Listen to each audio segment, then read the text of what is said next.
దేవునికి స్తోత్రములు. అందరూ బాగున్నారండి. దేవాతి దేవుని యొక్క కృప అన్ని వేళల్లో మనల్ని భద్రపరుస్తున్నందుకే ఆయన కోట్లాది స్తోత్రాలు. ఈరోజు దేవుని వాగ్దానం సామెతలు గ్రంథము 23వ అధ్యాయము 19వ వచనం.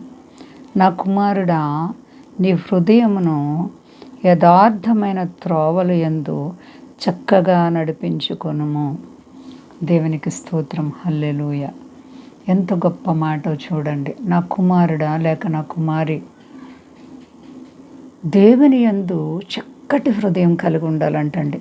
నీ హృదయముని యథార్థమైన త్రోవల యందు చక్కగా నడిపించుకోవాలి. హృదయం అన్నిటికంటే మోసకరమైనది. దుష్టుల ఆలోచన చెప్పిన నడువక, పాపుల మార్గమును నిలువక, అపహాసకులు కూర్చుండు చోట కూర్చుండకూడదు.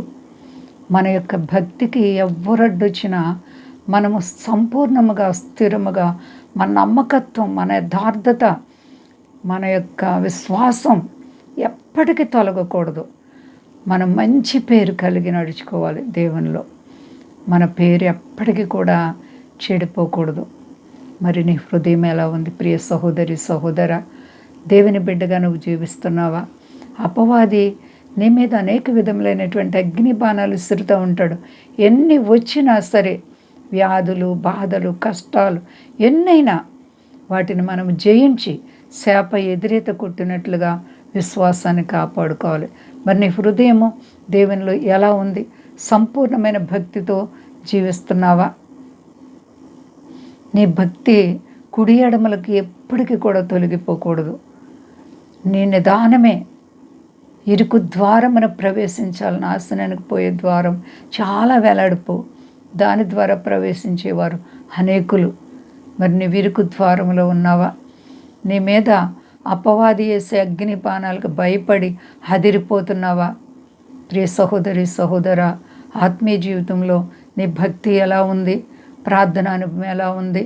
వాక్య ధ్యానం, సహవాసం, నీ భక్తి, నీ నమ్మకత్వం ఏ విధంగా ఉంది? సహవాసములో అంటు కట్టబడిన వారిమై మనము ఎల్లప్పుడూ కూడా దేవునికి భయభక్తులు కలిగి ఉండాలి.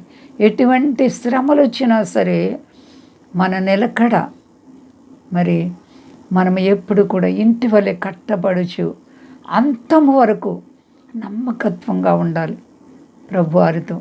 మన ఆత్మీయ జీవితం ఎలా ఉంది? నీవెక్కడ మరి ప్రభు బిడ్డగా నీవు జీవితంలో మార్పు చెందావు? నువ్వే విధంగా ప్రభువారికి చీకట్లో నుంచి వెలుగులోనికి వచ్చావు? ప్రభువారి నీ జీవితాన్ని వెలిగించారు. నీ చీకటి బ్రతుకు నుంచి నేను విమోచించారు. అయితే మరి నీ అంతరాత్మలో దేవుని గురించిన భక్తి, భయము, విశ్వాసం ఉందా? ఏ విధంగా నీవు దేవుని బిడ్డగా నడుచుకుంటున్నావో ఒకసారి పరిశీలన చేసుకో. ఈ లోక సంబంధమైనటువంటి మరి ఆలోచనలు మనకు రాకూడదు. చూడండి, గాలిని చూసి పేతురు మునిగిపోసాగారు. అలా మనం చిన్న చిన్న తుఫాన్లు, శోధనలు, చిన్న చిన్న కష్టాలు వచ్చినప్పుడు మనము త్రోవ తప్పకూడదు. మనము అంతము వరకు నమ్మకంగా ఉంటే జీవ కిరీటాన్ని పొందుతాం. అంతా క్షేమంగా ఉన్నారండి. ప్రార్థించుకుందాం. ప్రేమ నమ్మకమైన మా తండ్రి, ఇదిగోనైనా నీ ప్రేమ గొప్పది ప్రభువా. మీ దాసులను కాపాడని, మా దేశాన్ని, దేశ నాయకులను కాపాడు. మా దేశ ప్రజలందరినీ రక్షించండి ప్రభువా.